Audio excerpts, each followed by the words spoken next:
Doctor Babasaheb Ambedkar अमर रहे। संविधान दिन चिराई हो, संविधान दिन चिराई हो, संविधान दिन चिराई हो। कॉम्रेड, आपल्या सर्वांना माहिती असेलच की 21 नोव्हेंबर रोजी जे काही मोदी सरकारने कामगार विरोधी जन सुरक्षा श्रमसंहिता आपल्यावर लादलेले, या श्रमसंहिता कामगारांसाठी किती हानिकारक आहे ते आपल्या सर्वांना आपण प्रत्येक मोर्चामध्ये प्रत्येक निदर्शनेमध्ये आपण सांगितलं होतं। पण हे जे काही मोदी सरकार आहे, या मोदी सरकारने जसं हे बिहारचं इलेक्शन झाल्यानंतर त्वरित त्यांनी 21 नोव्हेंबर रोजी या 4 श्रमसंहिता या कामगारांच्या हिताच्या नसून कामगारांना देशोधडीला लावण्याच्या या 4 श्रमसंहिता यांनी पारित केलेले। आज संविधान दिन असल्यामुळे मी आज आपल्या माध्यमातून सांगू इच्छितो की मोदी सरकारने जे काही आपल्याला डॉक्टर बाबासाहेब आंबेडकरांनी कामगार कायदे बनवून दिले होते, हे कायदेही तुडवत त्यांनी या 4 श्रमसंहिता लादलेले, जे डॉक्टर बाबासाहेब आंबेडकरांनी कामगारांच्या हिताचे कायदे बनवलेले होते। 240 दिवस काम केल्यानंतर आपला कामगार हा परमनंट व्हायचा, त्याला पेमेंट मिळायची, त्याला संरक्षण मिळायचं, त्याला ग्रॅज्युटी बोनस या सगळ्या सुविधा मिळायच्या। पण आजच्या या 4 श्रमसंहितांमध्ये त्यांनी 29 कामगार कायदे पारित करून आणि त्यांनी या 4 श्रमसंहिता बनवलेले।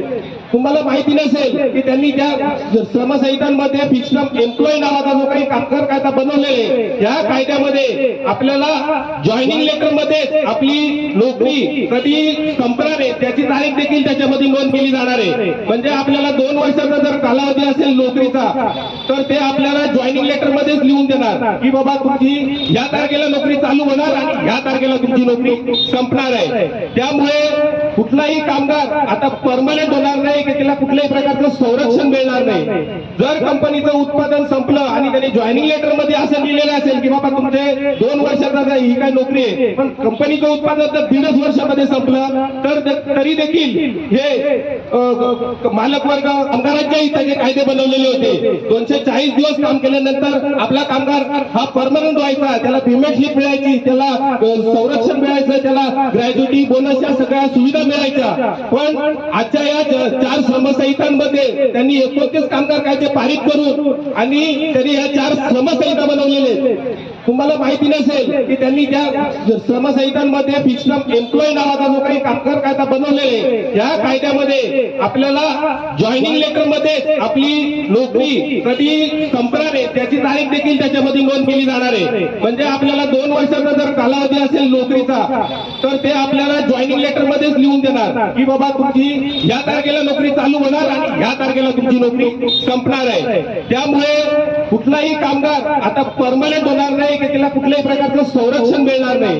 जर कंपनीचं उत्पादन संपलं आणि त्यांनी जॉईनिंग लेटर मध्ये असं लिहिलेलं असेल की बाबा तुमचे 2 वर्षाचा ही काय नोकरी आहे, पण कंपनीचं उत्पादन जर 1.5 वर्षामध्ये संपलं तर तरी देखील हे मालक वर्ग कामगारांना काढून टाकू शकतात। परमनंट कामगार जरी असला त्याला कंत्राटीमध्ये बदल करण्याची तरतूद या कामगार कायद्यामध्ये केलेली आहे। पहिला आपला युनियनचं 45 दिवसामध्ये रजिस्ट्रेशन व्हायचं, पण आता त्यांनी याची मर्यादा 6 महिन्यावर केली आहे। याच्यानंतर आपल्याला जर कुठलंही आंदोलन करायचं असेल की बाबा कंपनी आपल्यावर अत्याचार करत आहे, डॉक्टर बाबासाहेब आंबेडकर अमर रहे। डॉक्टर बाबासाहेब आंबेडकर अमर रहे। संविधान दिन चिराई हो, संविधान दिन चिराई हो, संविधान दिन चिराई हो। कॉम्रेड, आपल्या सर्वांना माहिती असेलच की